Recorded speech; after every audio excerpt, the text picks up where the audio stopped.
Bonjour les graphes, malheureusement j'ai les deux petits qui ont la bronchite, donc je vais essayer d'aller droit au but. Je voulais quand même faire la vidéo, même si je la fais avant la stat évidemment, stat à 14h30 d'inflation.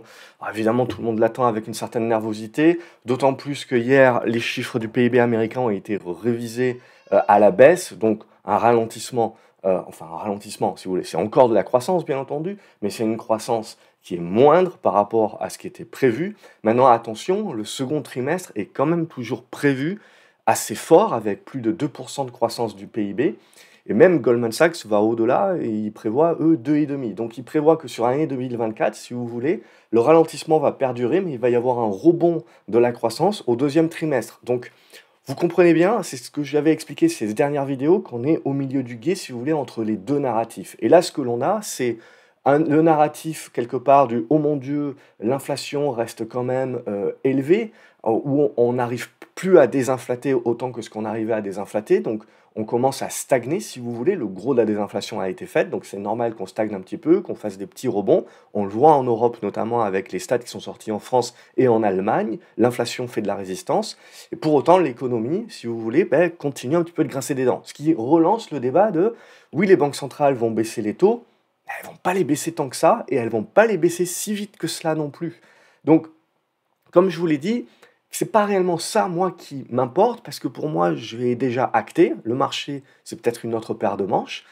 Moi, ce que je regarde, c'est plutôt au niveau de l'endettement, si vous voulez, à un moment donné, les taux longs sont forcés de monter pour pousser des gens à continuer d'investir dans la dette des États, qui ne cesse de croître. Mais on ne peut pas se permettre d'avoir des taux longs qui montent au-delà des 5% aux États-Unis, parce que ça va gripper le crédit et ça va enfoncer l'économie. Donc si vous voulez, on est coincé dans un entre-deux.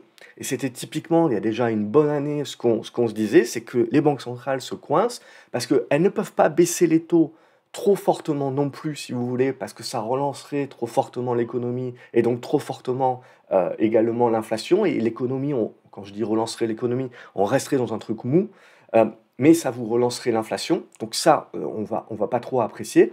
Mais on ne peut pas non plus, si vous voulez, garder les taux trop élevés ou laisser, au-delà des taux courts qui sont régis par les banques centrales, laisser les taux longs trop monter, parce que ça va asphyxier notre économie, ça va nous affaiblir. Et dans un monde qui est de plus en plus géopolitisé, on sait très bien aujourd'hui qu'il y a des décisions, que ce soit au niveau des banques centrales et au niveau des gouvernements, qui sont prises contre, entre guillemets, le laisser-faire, parce qu'on est de plus en plus dans l'interventionnisme, et je pense que ça, c'est pas quelque chose qui va changer. Et donc, il faut être prêt à cela, si vous voulez. Et quelque part, pour moi, les actifs, bien entendu, restent la protection ultime. Maintenant, ce qui pour moi est important, donc, c'est que le marché rejoue un petit narratif en mode stagflation. Pour moi, c'est un entre-deux, si vous voulez. Ça ne change pas les tendances de fond, mais tout comme vous avez de temps en temps des rebonds techniques dans des tendances baissières, et bien là, c'est un petit peu la même chose. Donc, ça pousse petit à petit le narratif un petit peu stagflation et non baisse des taux ou baisse des taux pouillemesque à se renforcer. Et comme je vous l'ai dit, pour moi, avant les élections, si vous voulez, ils ne peuvent pas les baisser maintenant, les taux, parce qu'ils n'ont pas suffisamment les stats, et après, ils perdraient en crédibilité, évidemment. Et ils pourront pas trop les baisser en septembre, octobre, novembre. Alors il y a une date qui est pas bonne, mais globalement, juste avant les élections, ça ferait un petit peu tâche. On dirait qu'ils sont à la solde de Biden. Bon, donc vous voyez bien, si vous voulez, que ça complique l'histoire. Donc pour moi, je regarde plus le quantitative tightening qui se réduirait et les banques centrales qui seraient à nouveau obligées de racheter et d'augmenter leur bilan pour racheter la dette, pour maintenir les taux longs, si vous voulez, avec une espèce de contrôle, pour éviter à l'économie, certes, de ralentir, mais on ne veut pas non plus se tirer une balle dans le pied. Or, aujourd'hui, on conserverait des taux longs, des taux courts, pardon, qui sont au-dessus de l'inflation, même si l'inflation rebondit un petit peu, on est toujours dans cette expectative-là. Donc, baisser les taux fait sens, mais pas les baisser, si vous voulez, à revenir à du taux zéro. Or, c'est ce que le marché, quand on voit les valeurs de croissance, c'est limite ce que le marché a déjà pricé.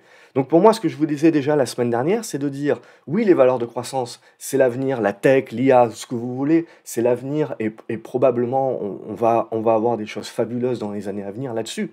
C'est clair et net. Mais il faut comprendre, si vous voulez, que la bourse marche par étapes, et qu'elle va grandement anticiper, Et ensuite, il y a des phases où elle va être déçue.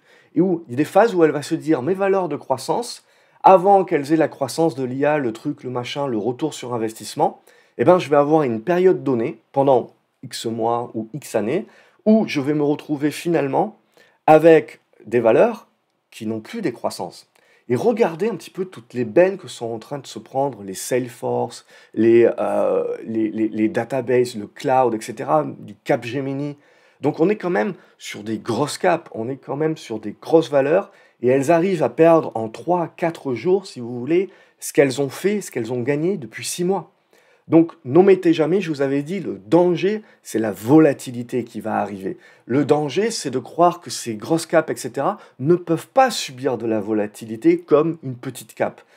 LVMH, Hermès même, tout ça. Donc, comprenez bien, si vous voulez, qu'à un moment donné, quand tout le monde a trusté les mêmes valeurs, quand tout le monde a le même portefeuille, vous avez un problème de contrepartie quand les gens décident de sortir. Et ces grosses valeurs-là, elles ont beau être grosses, elles ont un socle, bien entendu, fondamental, mais elles peuvent subir une grosse volatilité.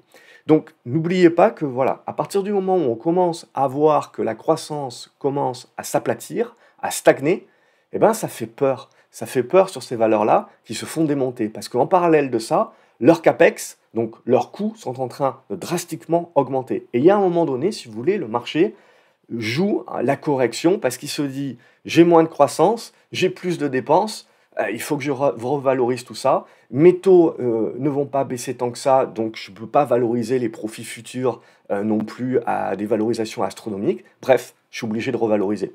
Et qu'est-ce que je fais? Je fais de la rotation parce qu'à côté de ça, j'ai quand même mon inflation qui résiste, donc j'ai quand même mon manufacturier qui résiste. Donc j'ai quand même de la rotation à effectuer. Donc je vais chercher même des petites capes ou des moins grosses, des grosses capes quand même, des moins grosses si vous voulez, mais je vais chercher parce que je vais faire des rattrapages dessus. Parce que j'ai un socle fondamental, parce que j'ai de la value, parce que j'ai de l'actif tangible. Et donc je vais aller chercher de la protection. Je vais aller chercher des télécoms, du Orange, du truc, du machin, du Verizon, parce que j'ai du dividende, parce que même à côté de ça, j'ai une configuration qui est en train de se mettre bien. Donc j'ai toute cette phase-là de protection qui est en train de se mettre en place. Et in fine, même, je peux finir, parce que si je commence à parler de ralentissement plus puissant aux États-Unis, ben à un moment donné, je vais me dire que ça ne sert à rien de prendre du risque sur les actions. Aujourd'hui, je peux toucher du quasi 5% sur du 10 ans américain. Pourquoi je vais aller m'embêter? Je vais acheter du 10 ans américain. Donc, et en plus, si vous voulez, à un moment donné, aujourd'hui, la peur sur les obligations reste le fait que j'ai pas suffisamment d'acheteurs pour la dette qui est libérée. Mais à un moment donné, les banques centrales vont évidemment faire le client en dernier ressort. Donc le quantitative tightening, si vous voulez, pour empêcher une crise de liquidité sur ce type de marché-là, on va arrêter le quantitative tightening et on va reprendre du quantitative easing. Et c'est ça que je regarderai plus d'un point de vue confiance du marché. C'est ça le point que moi qui est plus essentiel que juste la baisse des taux ou pas. Donc vous l'avez compris, on est là-dedans. C'est tout ce qu'on s'est dit et ce qu'on a poussé en hypothèse de travail ces précédentes semaines. Et maintenant, pour moi, on est en train d'y rentrer. Donc la volatilité, si vous voulez, ça ne veut pas dire que le marché devient baissier du jour au lendemain. Ça veut dire qu'il faut accepter qu'à un moment donné, on peut se prendre des séances à -2, -3%, qui ne changent pas nécessairement la tendance de fond, parce que la tendance de fond reste haussière et encore pour un moment. Mais par contre, il faut être prêt à encaisser ce genre de choses, ou pas, justement. C'est-à-dire alléger des positions et faire un petit peu plus attention, justement, à ces grosses tailles de positions sur des trucs où on a l'impression que c'est des mastodontes, mais ça peut subir de la volatilité. Est-ce que vous êtes capable les boîtes, elles vont encaisser, mais est-ce que vous êtes capable d'encaisser? C'est la seule question à se poser. Donc on en est là aujourd'hui. Et pour moi, on va avoir la stat inflation qui va sortir à 14h30. Bon, globalement, c'est simple, hein, si elle sort au-dessus des attentes et que donc on a un rebond un petit peu d'inflation, pour moi, ça ne change pas le schmilblick si vous voulez qu'on tend vers une désinflation, mais on a un rebond technique, si vous voulez, intermédiaire d'inflation, et à partir de ce moment-là, vous avez le marché qui peut reprendre peur en se disant je vais utiliser ce prétexte-là pour corriger, notamment mes valeurs de croissance, parce que je me dis, tiens, mon inflation ne baisse pas tant que ça, donc la Fed ne va pas pouvoir baisser ses taux tant que ça. Et en parallèle de ça, ma croissance commence à stagner, même sur mes valeurs de croissance, et elle commence à dépenser des fortunes en IA. Donc, je vais refaire pencher la balance et revaloriser tout ça éventuellement. Et comme tout ça, ça pèse énormément dans mes indices, qui ont été concentrés là-dessus, eh ben, je vais retrouver aussi de la volatilité sur les indices. Et il va pas falloir s'étonner peut-être de se prendre des -2, -3% sur de l'indice. Ok? Donc ça, voilà, c'est de l'hypothèse. Moi, je veux laisser faire le marché globalement, mais voilà, c'est de la préparation un petit peu pour éviter de rentrer dans ce type de phase avec un petit peu trop de risques. Au niveau de métaux, vous le regardez, on a à nouveau une petite crainte, on voit sur l'inflation, mais pour moi, je reste dans l'idée qu'on est toujours en train de construire et que, in fine, c'est quelque chose, ça, qui va plutôt sortir par le haut. Ok? Mais voilà, il faut laisser construire le truc. Ça serait vraiment très dommageable. Ça voudrait dire vraiment qu'on joue le rebond de l'inflation. J'y crois pas encore à ce stade. Pour moi, la tenue de ces 91 va se réaliser. Mais à ce stade-là, voilà, on est obligé bien de se dire qu'on est un petit peu dans le no man's land. C'est-à-dire qu'il n'y a pas de décision, c'est-à-dire que les deux narratifs peuvent se combattre, et c'est ce qui vous amène la volatilité sur le marché. C'est-à-dire un coup, on a la stat, qu'elle soit bonne ou mauvaise, c'est l'interprétation, hein. On va interpréter que ça va pousser la Fed à agir, ou on va interpréter que ça va pousser la Fed à ne pas agir. Ok? Et à partir de là, en fait, vous pouvez avoir des corrections assez fortes, mais qui sont achetées. Parce qu'il ne faut pas l'oublier, on a toujours des liquidités, et je partirai du principe qu'on va aller chercher, si vous voulez, par étapes les supports, et ces supports seront achetés, permettront les rebonds, et ainsi de suite. Et ça va nous construire une figure ensuite plus large. Mais il va falloir, je pense, patienter et peut-être laisser passer l'été pour avoir ce type de construction-là. Donc pour moi, on en est là aujourd'hui. On est dans ce type de construction, et pendant cette construction-là, en fait, c'est le ping-pong. Donc on ne peut pas réellement décider, et je dirais que justement, il faut laisser faire pour attendre une décision un petit peu plus mature pour le moyen terme. À ce stade-là, il faut accepter que les deux narratifs sont sur la table et qu'ils vont jouer au ping-pong entre eux. Donc, à ce stade-là, pour moi, il n'y a pas de décision réelle de moyen terme tant qu'on ne passe pas sous les 90 au niveau du 10 ans américain ou que l'on repasse au-dessus des 93. Parce que si on repasse au-dessus des 93, là, 93, 95, je vous le dis, tout le monde se détendra parce que les taux se détendent, mais ça voudra aussi dire pour moi que le marché est en train d'acter que l'économie est en train de ralentir plus que ce qu'il avait prévu. Et pour moi, ça voudra dire non pas, oui, je reviens sur mes valeurs de croissance parce qu'on va baisser les taux, mais ça voudra dire, je prends un petit peu plus peur sur l'économie américaine et donc je vais me réfugier en achetant du 10 ans américain. Et donc je le fais monter.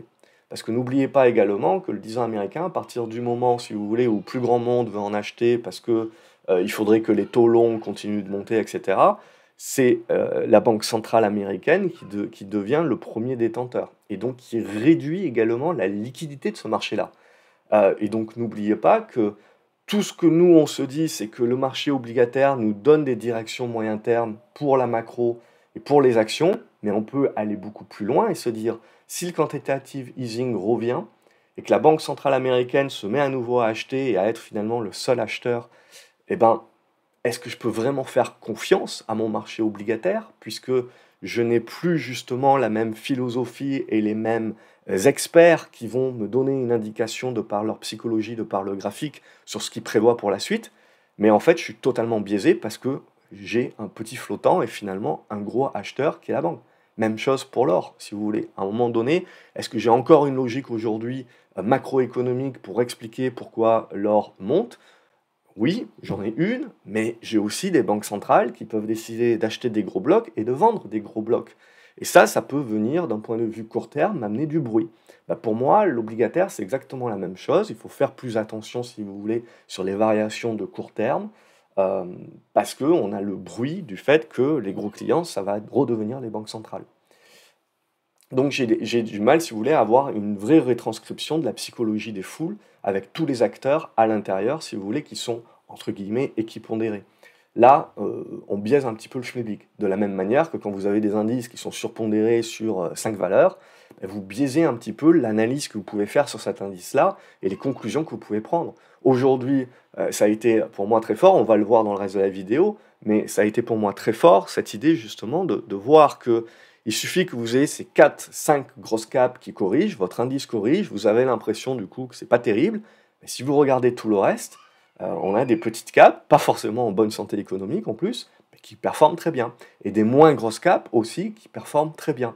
Donc un marché qui est très hétérogène, où il faut éviter l'illusion de l'indice, éviter l'illusion de tout ce qui a été concentré ces dernières années de par une tendance qui a duré 15 ans, et qui biaise tout le monde dans des biais de confirmation et dans des biais du survivant. Ok, bon, abonnez-vous à la chaîne et vous ne louperez pas les vidéos dans lesquelles je rentre beaucoup plus dans le détail sur ce genre de choses également. Mais c'est cette compréhension-là qu'il faut avoir. Donc, vous le voyez, pour moi, on est entre deux eaux et je pense que ça va continuer comme ça et il faut s'attendre encore à du ping-pong. Si vous voulez vraiment qu'on commence à avoir peur sur une dégradation économique, sur l'impact sur le consommateur, vous avez besoin d'un pétrole qui remonte au-dessus des 85-90 $.